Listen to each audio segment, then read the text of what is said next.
And now we have a much more serious. Let's just go ahead and slip right into it, man. We got a much more serious topic to get into. So, pretty much, I finds out that a story is breaking in my hometown as of Tuesday, September 2nd. A story is breaking in my hometown where a boys will be boys sports scandal is happening at Ursuline High School. Ursuline High School in Youngstown, Ohio, is a major football school in the state of Ohio, right? And nationally, they've been ranked probably a top 100 school for football over the last 30 years. They're a big school. They put out NFL players, all this. They're a big school, right? Not big as size wise, but as far as football goes, they're a big deal, especially in Ohio athletics. Let me pull up this.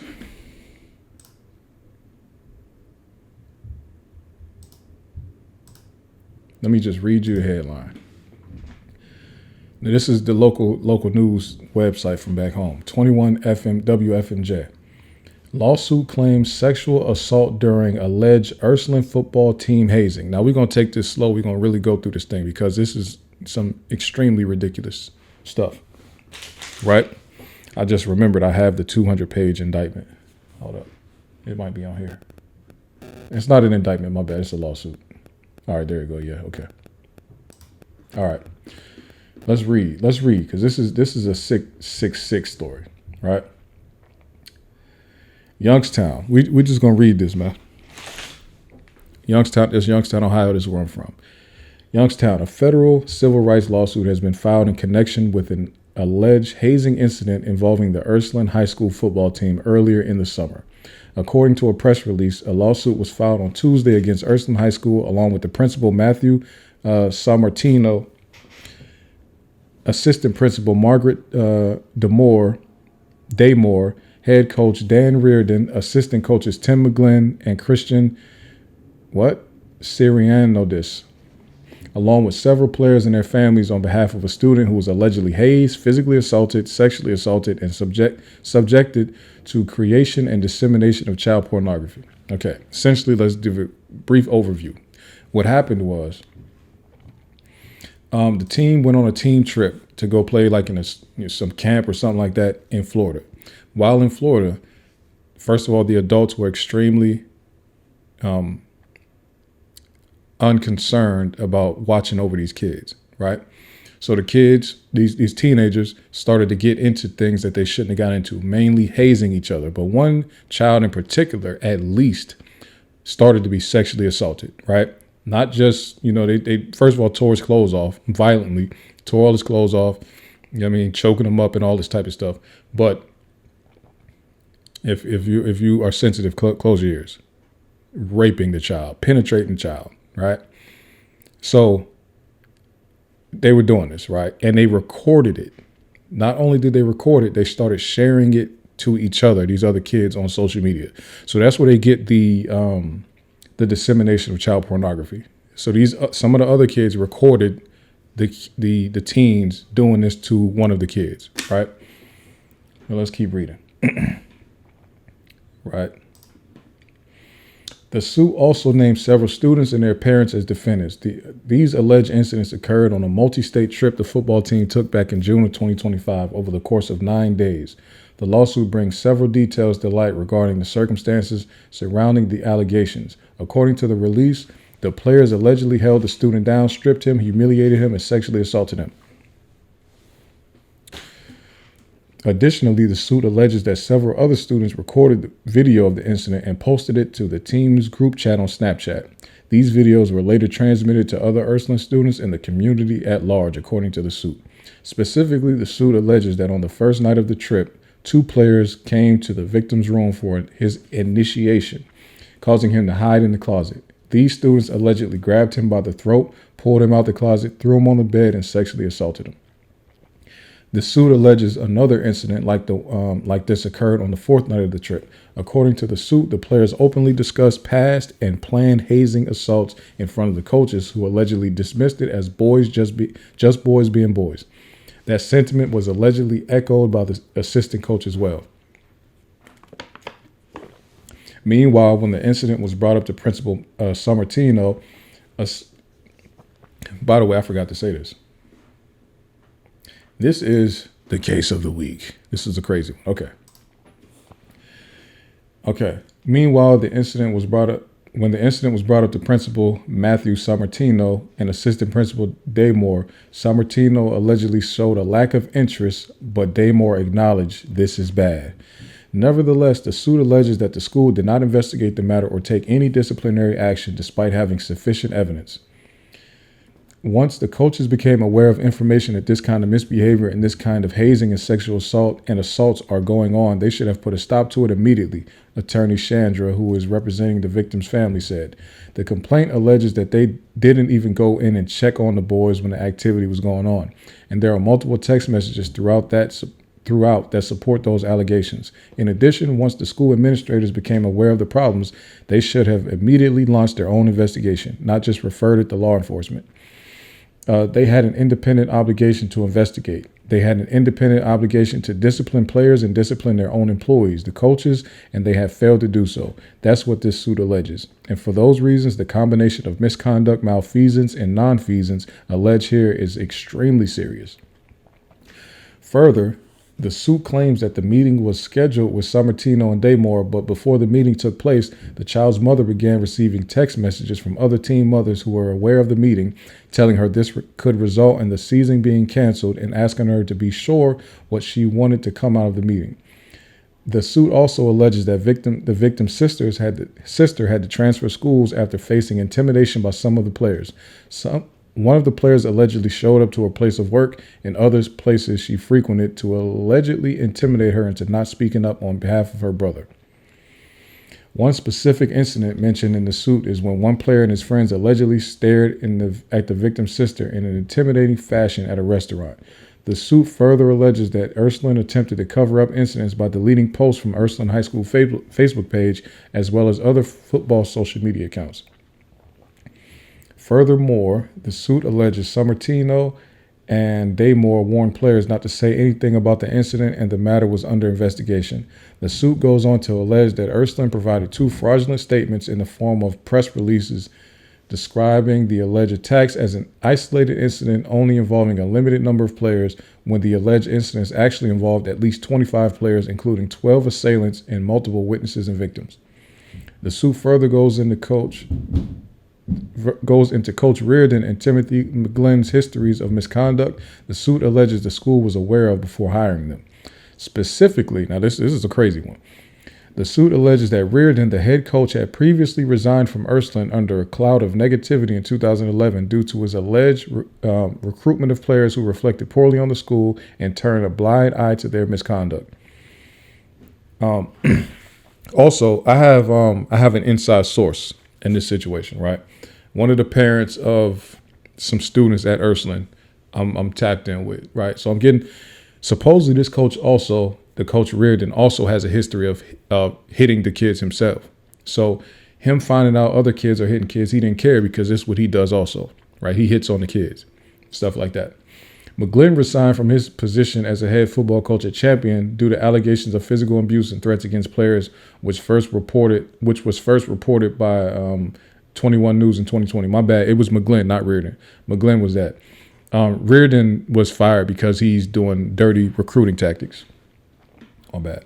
So that's McGlynn that be hitting on the kids, right? But the thing about it is, once you have a history of hitting on kids and he was pretty much fired from it, why would Ursuline hire them to coach more kids? And that's his history, right? Clearly they don't care about the kids. And the suit alleges that the diocese official actually recommended against the hiring of one of the coaches, who was representing the attorney Chandra said, and yet the coach was hired anyway, and the insistence of the high school president. The suit states that Ursuline should have conducted a background check before hiring McGlynn, and says that if they did, they were negligent for hiring him. This case is about accountability. No family should have to endure the trauma this family suffered at the hands of other students and then at the hands of school officials, as the suit alleges, excuses ignored and even tried to silence them. Coaches and administrators and students and players need to get their message. Hazing is criminal, and when you add And when you add and layer onto that assault, battery, sexual assault, disseminating child porn, disseminating someone's intimate images, you're talking about serious misconduct that violates both federal and state law, Chandra said. You're talking about serious misconduct that violates both federal and I read the same thing twice. At its most fundamental, this is a violation of the Civil Rights Act, Title IX, which prohibits sex discrimination and sexual harassment. So I don't know why or how a culture could develop of the type of culture being alleged in a suit, but it does appear that there's a very serious problem here at Ursuline High School, and our clients are determined to hold everyone accountable.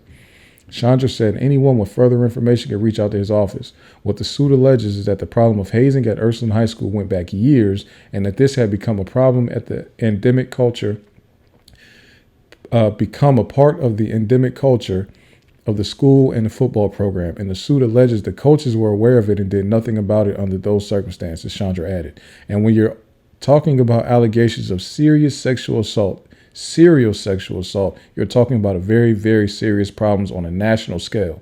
I mean, this ranks up there with among the cases that we've seen nationally of hazing culture that is completely out of control. Now, you know, one thing that we did not see anywhere in that article, and it stands out to me greatly. One thing we didn't see anywhere in that article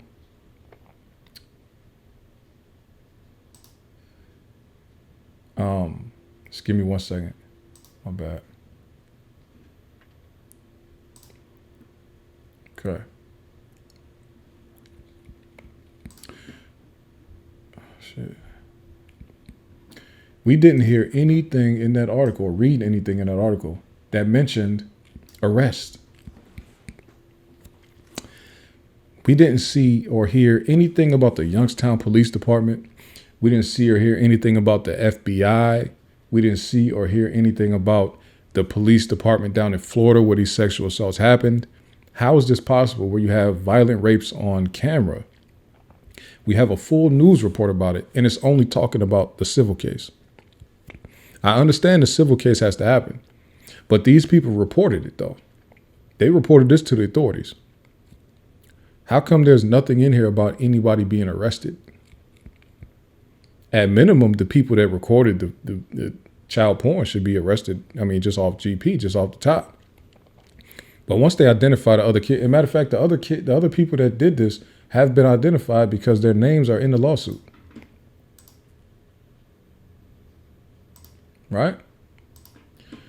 Their names are in the lawsuit. They're just redacted because right now they're being looked at as minors. Hold up.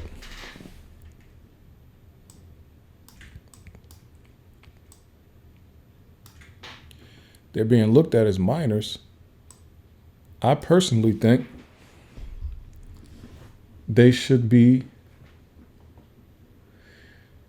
the plaintiffs are mother blank individually and on behalf of her minor children, son blank and daughter blank, pseudonyms, okay? They went and got a lawyer from Cleveland for this one. So they're suing Matthew Sammartino, Margaret Daymore, Daniel Reardon, Timothy McGlynn, Christian, this name, and then the players. They pretty much redacted all of the names of the students. But that's because, to me, right now, they're being looked at as minors. But you can't charge. They charge people as adults for murders. You should be able to charge them as adults for violent sexual assaults too. So they have. Let's see here. They have a lot of students named here as defendants, right? This is a 200-page lawsuit filing. But how is it possible that they're alleging this violent sexual assaults and there's no police involvement? Even when because I had deactivated my Facebook. When I got back on Facebook to see what the people back home were saying about it, I don't see anybody talking about the criminal part of it. Or when I say the criminal part, criminal charges, right? This ain't on some, I just want somebody to just go to jail. I'm just confused as to how it has not happened, right? How has it not happened? How have there not been any criminal charges filed against anybody involved? At minimum, all the adults should have child abuse charges. At minimum, All the adults involved should have child neglect charges. That's just to me the baseline, right? The baseline. Then you get to charging whoever had the videos, or whoever was recording the videos, and whoever was sending it around. Anybody who sent that video around should find themselves charged with child pornography charges, right? Everybody. Now, the reason why I say the ones who I guess are eligible to be charged as adults, the reason they should be charged as adults, because these are violent sex crimes, they should have to register for life on some type of child sex offender registry, right? Specifically child sex offender registry, because this is a minor child that this stuff was done to, right?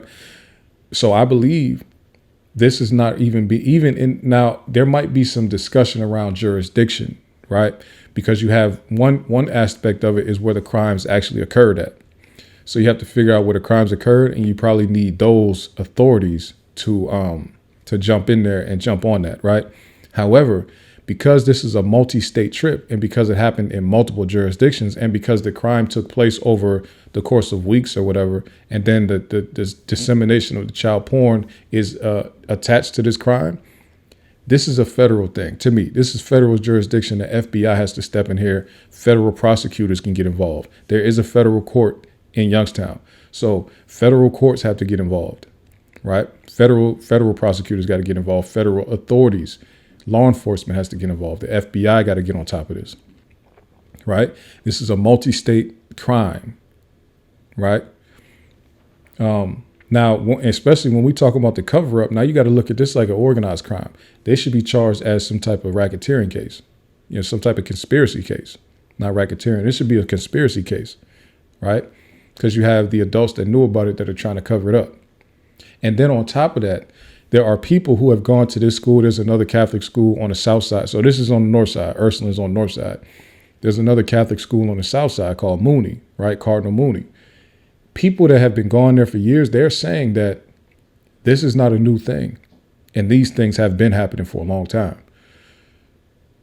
To me, before I even look into this, get deeper into the lawsuit itself, to me, off top, Ursuline's football season needs to be canceled. They had a game last night. They canceled it. They canceled the game at least, right? To me, there should be no way they play another game this season. And I wouldn't be surprised.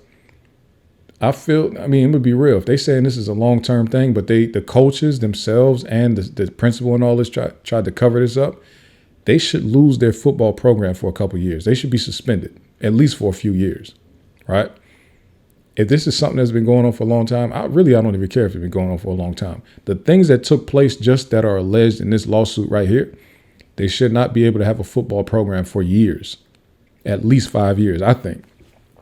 Now, this is coming from somebody that grew up going to Ursuline games, right? When Ursuline was playing, because they recruit kids from the city. This is a Catholic school, but they recruit like city kids from the hood and everything like that, right? They give them scholarships to go to these schools. So I knew people that played for them, people that became star players and all that played for them. You see what I'm saying? So people that some I was close with, some I just knew, but I grew up knowing people that went to this school that was star football players and stuff like that. And so that's a big thing for somebody from our city to say. And I know I don't live there now, but and I don't know anybody that's on the team now, but still though, I think that they need to lose that program. That football program needs to go. And when you get in the principals and stuff involved, now it's bigger than football. It's a bigger thing now. Now the students are at jeopardy because this is how they handle sexual assaults at their school. Right? At minimum, the season needs to go, and I think they need to lose their football program for a while. This has made USA Today. This made Sports Illustrated. Like this, when I tell y'all this is a big football school, it really is like one of the best. They recruit all over the state, and Ohio's a football state. I keep telling y'all, one of the best, if not the best, football state. So Ursuline is really like that. So they need to lose the program. I don't care. And that'll help the city schools, honestly, because the city schools can't compete when these Catholic schools keep taking all the talent. You see what I'm saying? Because think about it. Youngstown City Schools hasn't really had a great football, the inner city schools haven't had like a great football team in a long time, right? The reason that they can't is because between Warren G. Harding and Ursuline and Mooney, anytime somebody from the actual city becomes very good in like middle school or whatever, they get taken to one of them schools. So the actual talent is coming from Youngstown, but they don't get to play for Youngstown School. Not that they don't get to, but they're choosing these other schools because, you know what I'm saying, benefits and perks come with that. These coaches taking care of them. They're funneling them to certain colleges, wherever, you know what I'm saying? So these coaches at these like Catholic schools and at Warren Harding, they have connections to the D1 schools that are giving the money out. Now with NIL, it's kind of changing things a little bit. So you know, but still, even with NIL, you still got to have somebody that's connected to the college D1 circuit. And those schools are way more connected than the Youngstown City schools are. So I think Ursuline going through this right now, they need to lose their football program. That'll help out some of the city schools, keep some of the talent. Now, the kids will probably be going off to Cleveland, still be going to Harding, still be going to Mooney. But at least Ursuline will stop being dirty with their recruiting tactics. Let's read some of this stuff in here. Let's see. Nature of action. This is a federal civil rights action brought by a high school football player and his family against a high school, its officials and coaches, and various football players and their parents. It alleges violations of Title IX of the Education Amendment as codified by 20 U.S.C. 1681, with supplemental claims for Ohio, Florida, Alabama, and Tennessee legal violations, including statutes establishing civil liability for criminal acts like hazing, disseminating child porn, tampering with evidence, tampering with records, obstructing justice, culpable negligence, child neglect, and failure to report abuse, and other state law civil claims for negligent and reckless hiring, training, supervision, and retention, disseminating intimate images, assault, battery, intentional infliction of emotional distress, negligent infliction of emotional distress, and exploitation. Now, let's see here. Oh, well, I can't. So they're saying this took place between Ohio, Florida, Alabama, and Tennessee. Right? So they got the states. They know the locations. The top parts of these, this is criminal stuff, right? So people should be charged in this case for these criminal things, right? Hazing, disseminating child porn, tampering with evidence, tampering with records, obstructing justice, culpable negligence, child neglect, and failure to report abuse. For all of those things, there should be at least a few people charged with each one of those criminal acts, right? And then the rest go to the civil stuff, right? Ursuline High School, a Catholic high school within the Catholic Diocese of Youngstown, rather than act in accordance with its stated values and motto, glory to God alone, Ursuline and several of its administrators, coaches, and students opted to violate these values and acted solely for the glory of its football team alone. In June 2025, during a high school sanctioned football camp trip, several football players engaged in criminal activity, including hazing, physical and sexual abuse, kidnapping, production, and dissemination of child pornography, and theft, all of which the three football coaches who attended the trip knew before, during, and after the incidents. That's the biggest part.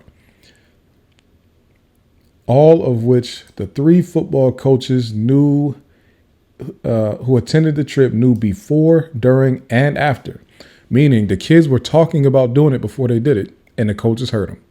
They knew when it was going on because the coaches heard them talk about it. And then they knew afterwards because they knew there was a video and other kids told. Let's read right here. Ursuline's culture of hazing has existed for many years, due in part to the school's negligent and reckless hiring, training, supervision, and retention of football coaches who engage in prior misconduct, and the school's willingness to turn a blind eye to sexual victimization of students it is entrusted to protect, all because the school elevates the glory of the football team above basic values. That's a fact. The school definitely puts football above everything.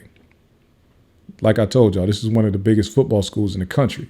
It's the first thing. It comes first. They don't care.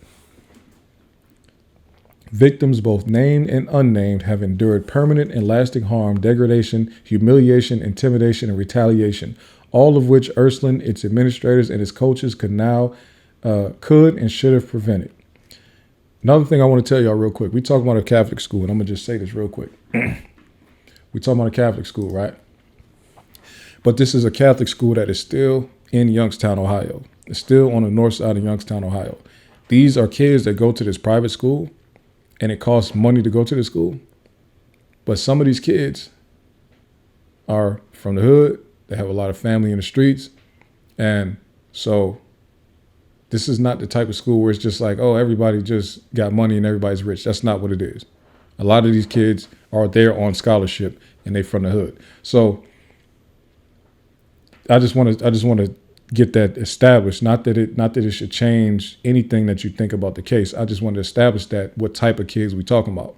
So there's a lot of the kids that anybody from the hood would have grown up with, right? They just happen to get scholarships to go to this school for football, right? These hood kids, some of these are hood kids. Parties. Plaintiff's mother is the mother of two victims, son and daughter. She resides in Trumbull County, Ohio. See, we talk about that recruiting stuff, right? Trumbull County, Ohio is not where this school is actually at, right? So Trumbull County is like it's not far though. It's just north. Now, if they live in, let's say Liberty is like 15 minutes from the school. Liberty Township in Ohio. It's funny. There's two Liberty Townships in Ohio, one by Youngstown and one by Cincinnati. But anyway, if they live in Liberty, they live very close to a school, but they're in a different county.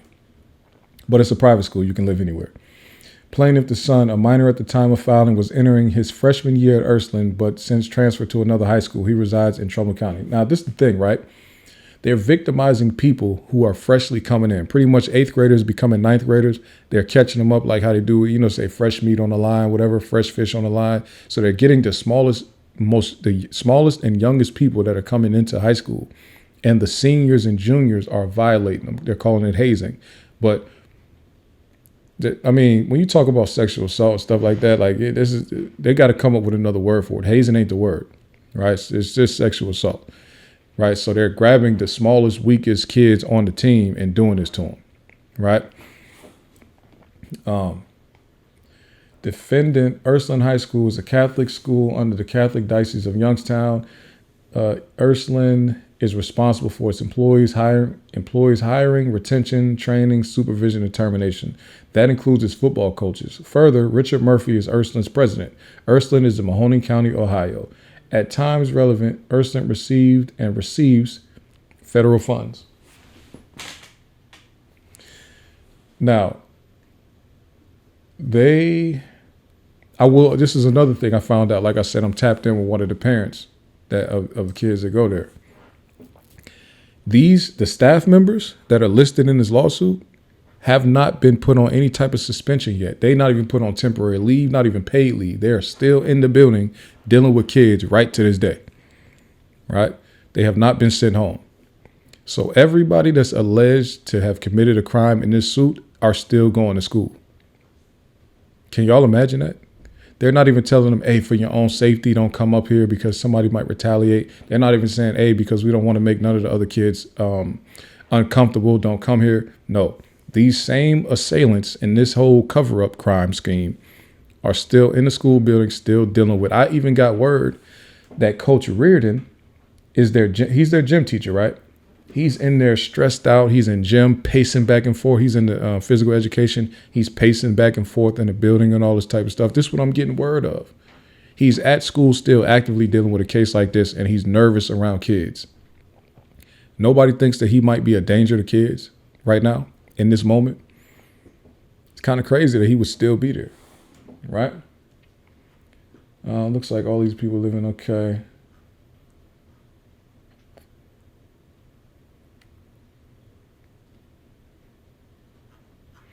Let's see if we can go. So they have screenshots and text messages and pictures and all this. So let's skim through and see if we can find something real quick.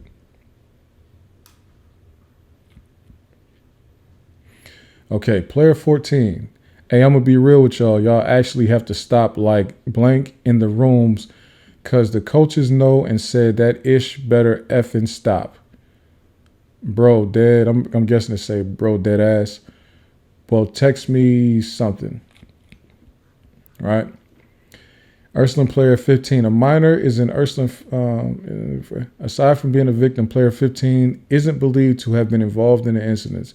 Based on information and belief, player 15's father is an assistant football coach. Okay. So you're an assistant coach and your child was still victimized by this. That means that they have been extremely hands off with their students when they were on that trip.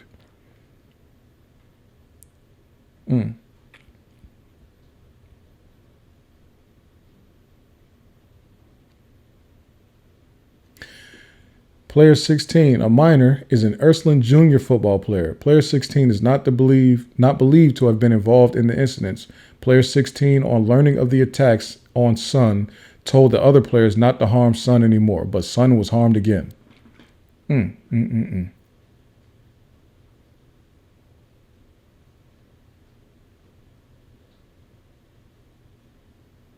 Player 17 was a senior on the football team with a conscience. He's the one that told them y'all need to stop. He's the player 17 is the one here.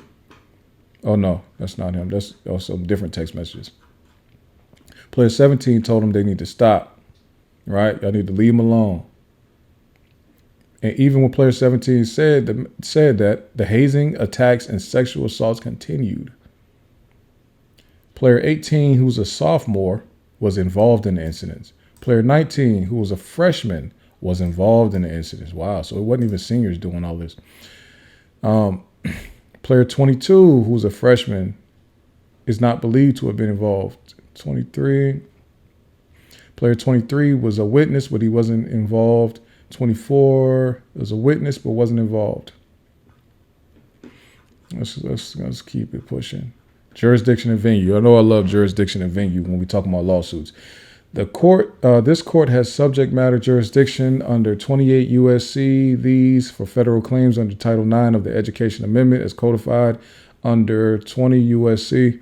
here, which provide for attorney and expert fees. The court has supplemental jurisdiction over state law claims under 28 U.S.C. 1367. The court has personal jurisdiction over the defendants who reside in and conduct business in the district. It's going federal. Venue was proper under 28 U.S.C. 1391 because the substantial events giving rise to several claims took place within this district.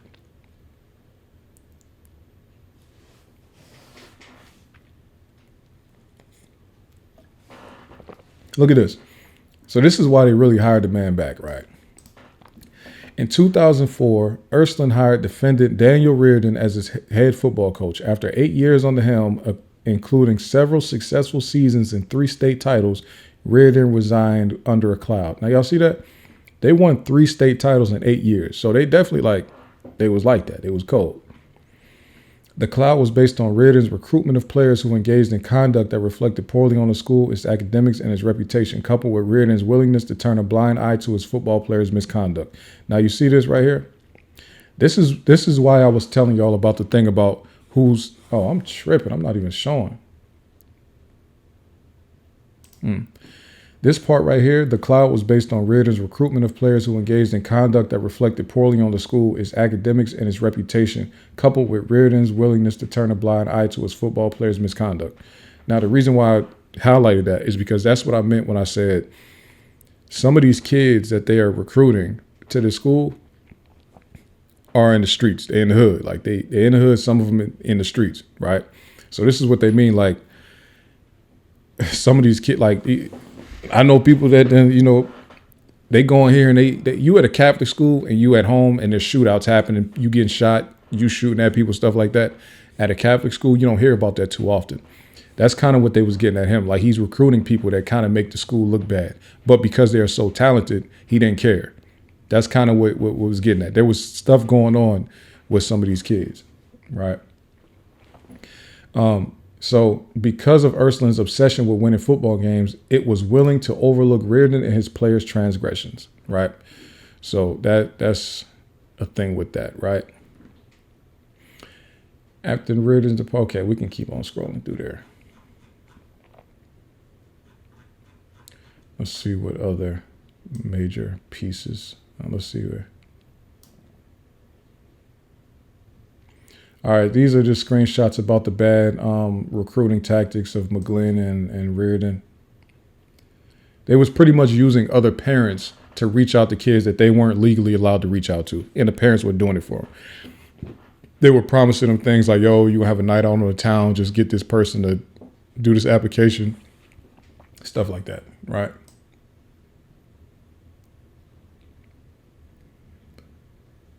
Let's see here.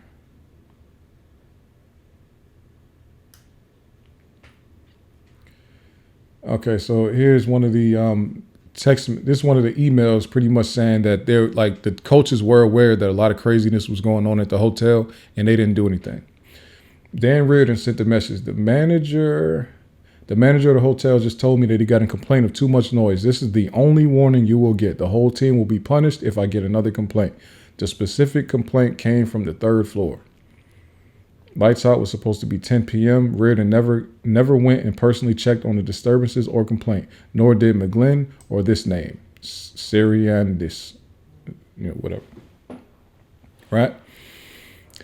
While at the Auburn University camp, several players also stole clothing and accessories from the camp. The players openly discussed the thefts and showed the items. Okay. Sun is again ridiculed by several other players.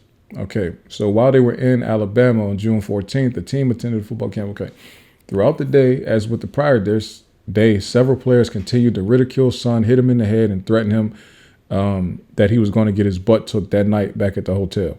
Again, Reardon, McGlynn, Siriandis were present and heard the threats, yet did nothing. Fortunately, Sun was not targeted that night for another attack, but Player 5 was. Player 6, along with other players, held down Player 5, ripped off Player 5's clothes.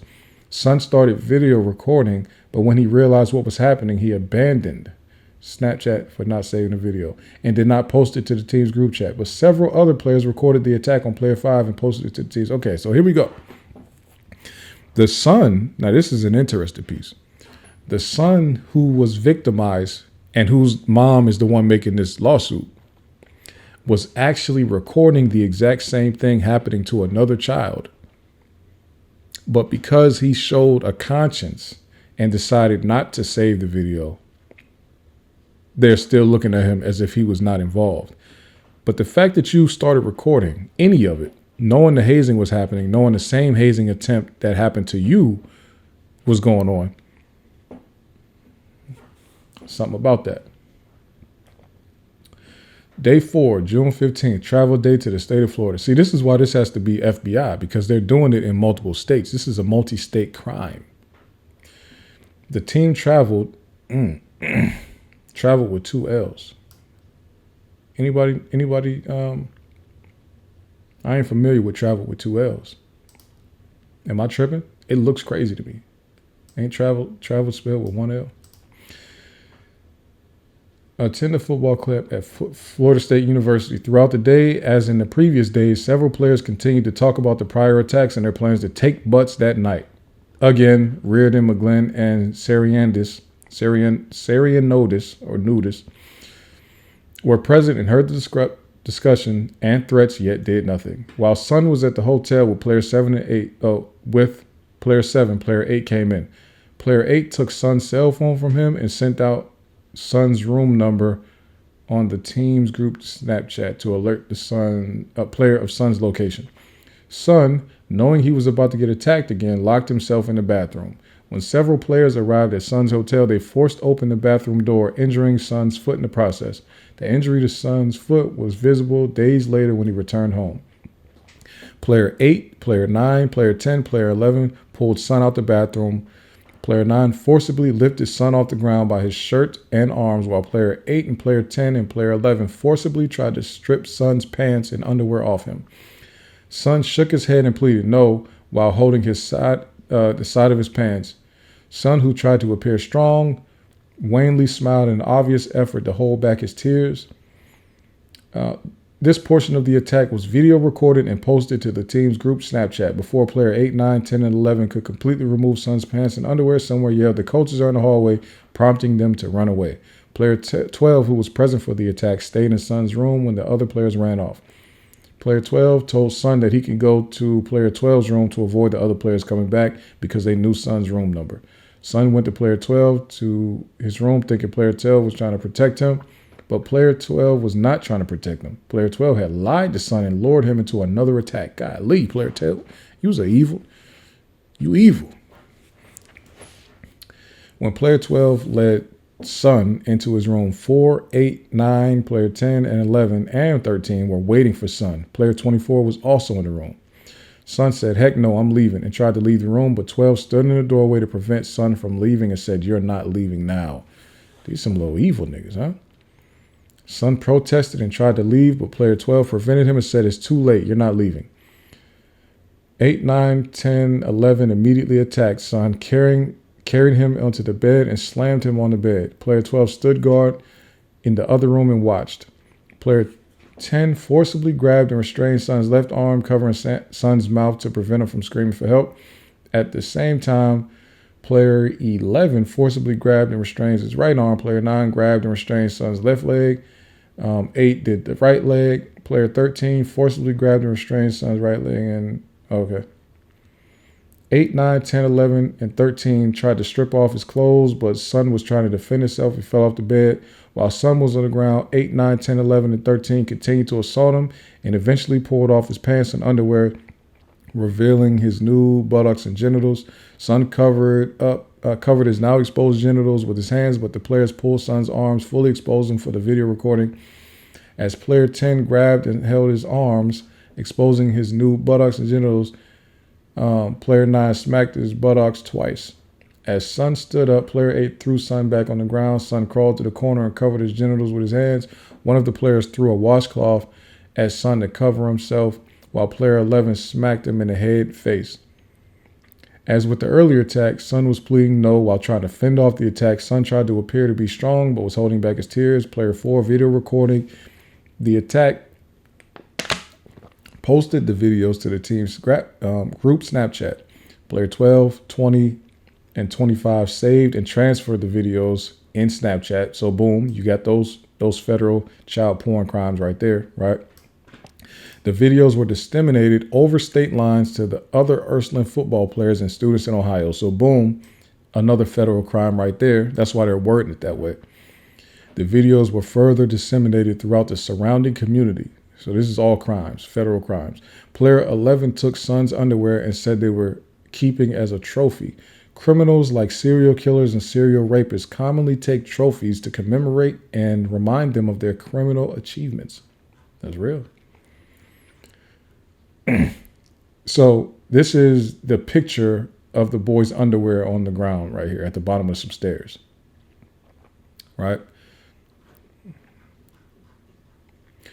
One of the players, let me see where we at here. One of the players threw son's underwear down a stairwell. Player 12, the one who lured son into an attack, posted a photo of son's underwear on the team group Snapchat with the message, "Rip son," meaning rest in peace. Son stayed in the room shaking, terrified, and humiliated. Within minutes, several other players who had seen the video posted on the team Snapchat entered the room and ridiculed son. Son fled to his room in humiliation. Another day of this? Okay, so the next day he told his mom what happened, and his mom told the coaches. On day 5, the team attended a football camp at the University of Florida, so they're traveling throughout Florida right now. Throughout the day, in front of defendant coaches, Coach Reardon, McGlynn, and Sariandis, several other players ridiculed son for the prior night's attack in videos. Reardon, McGlynn, and this guy, again, did nothing to rectify, prevent, or stop the attacks and hazing. Around 5:33 p.m., son texted mother about the attacks, but frightened, pleaded with her not to say anything to anyone. Mother told son to tell McGlynn, but son refused and pleaded with mother not to tell anyone. Son knew and legitimately feared that if mother told the coaches and the other players would find out that son talked about what happened and would retaliate against him and attack even more viciously than before. Let me tell y'all something real quick, before we go any further. If I'm in Youngstown, or I guess they was in Trumbull County, if I'm up there and my kid, hit my phone and said, hey, these kids just did this, right? This violent sexual assault situation. Threw my drawers down, took my clothes off and all that. Trust me on this one. I'm coming to Florida. Or if I don't think I can get to where y'all are as before y'all leave, I'm going to wherever y'all are going. I'm going to meet y'all there. We ain't even worried about telling the coach. Because you already done told me, well, whatever it is, right? I'm coming down there. because the coaches already let it happen. You see what I'm saying? So I'm on my way. Don't even worry about that. I'm glad he told his mom, though. Shout out to him for at least having that type of situation with his mom that he would tell her, right? Excuse me. Son knew and legitimately feared that if mother told the coaches, the other players would find out that son talked about what happened and would retaliate against him and attack him even more viciously than before. Given the warnings other players had given, his fears were well founded. Later, son and another player went to Target to get away from and hide from other players. Around 8:34 p.m., McGlynn called mother because he could not get in touch with his son. At 8:45, mother called McGlynn back. During the call, mother informed McGlynn of the hazing, assault, and attack on son. McGlynn expressed neither surprise nor dismay that hazing was happening, and he expressed no sympathy or remorse. Rather, he tried to downplay what occurred and made excuses like there being 41 players on the trip and only 3 coaches. That did not excuse defendants' failures and what occurred. McGlynn even went so far as to pronounce it's just boys being boys. So in McGlynn's view, multiple players assaulting, holding down, and stripping another player naked while other video recorded the attack and posted to a team Snapchat is normal and just boys being boys. In McGlynn's view, multiple players threatening to take butts and then taking butts of fellow players is just boys being boys. In McGlynn's view, compelled fighting by multiple players is just boys being boys. In McGlynn's view, multiple players humping each other over their clothes is just boys being boys. McGlynn's pronouncement was wrong and absurd. This is the same McGlynn who thought it was normal to physically abuse his players, threatened to kill another coach, and threatened to firebomb someone's house when he was head coach at Champion High School. He was wrong there and then, and he is wrong here and now. Mother responded to McGlynn's obtuse boys being boys. Need I remind you that hazing is highly illegal and dangerous? McGlynn responded angrily that they do not condone hazing, a false statement because the hazing has been occurring for years and still occurring, with the coaches being fully aware yet failing to rectify, prevent, or stop it. McGlynn said he would take care of it. Of course, he did not. Okay. After the conversation, in a failed effort to calm down mother, to encourage her not to report what occurred to the school and cover for offensive and arrogant remarks, McGlynn texted mother the following: I'm not saying anything. My issue is that you brought it to my attention, so I have to address it somehow.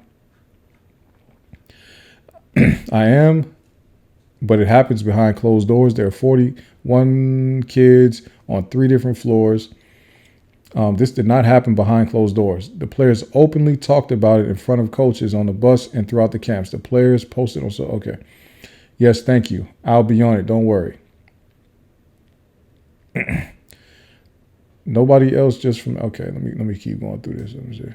Okay, there's messages now. Okay, these are the messages between the coach and the mom. Huh.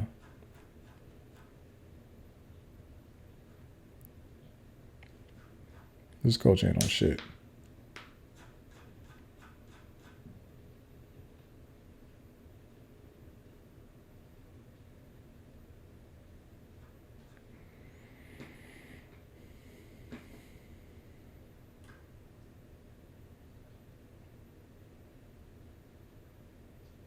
All right. I think, let me see.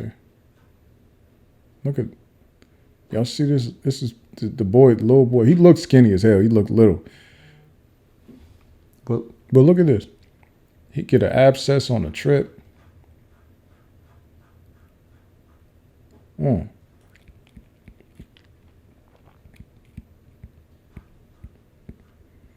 This is the type of stuff that make people not want to let their kids play sports or do anything where they have to travel without them, because this is the type of stuff that happens.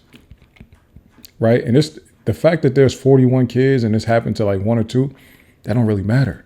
You don't want it to happen to nobody wants it to be their kid that it happens to. Right? So that's where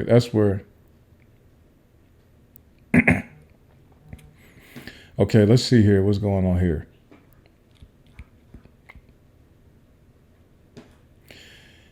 At about 7:51 a.m., player 22's mother texts mother that the team's group Snapchat was deleted or that maybe her son was removed from the list.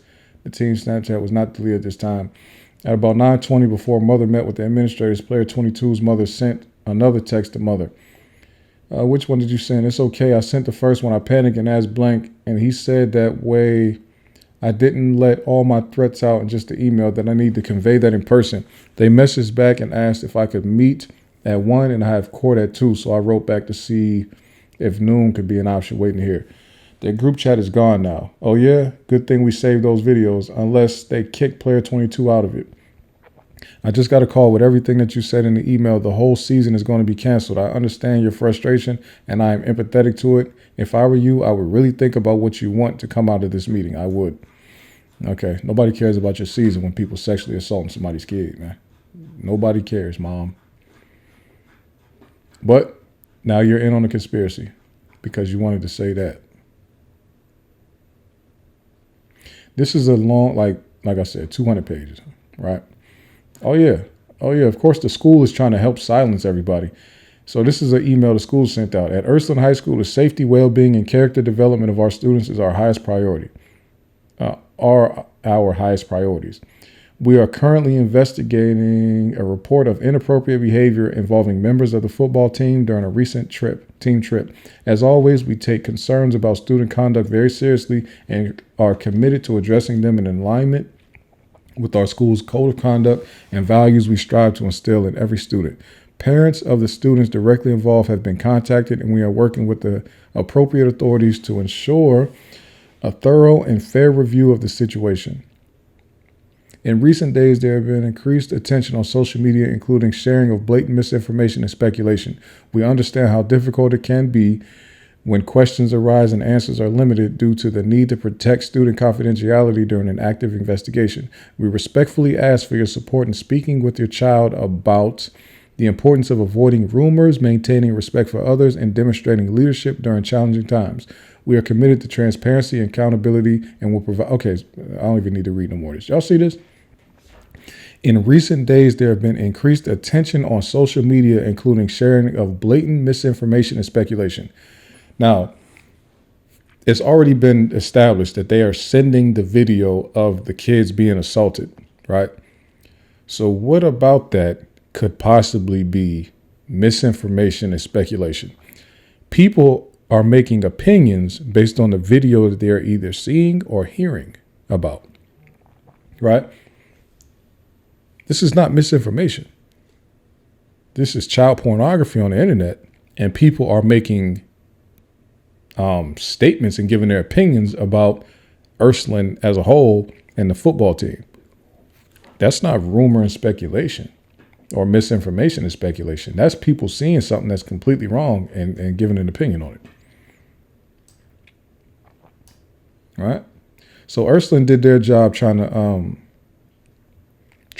squash it and cover this whole thing up, right? So they're at fault. All right. They're at fault here.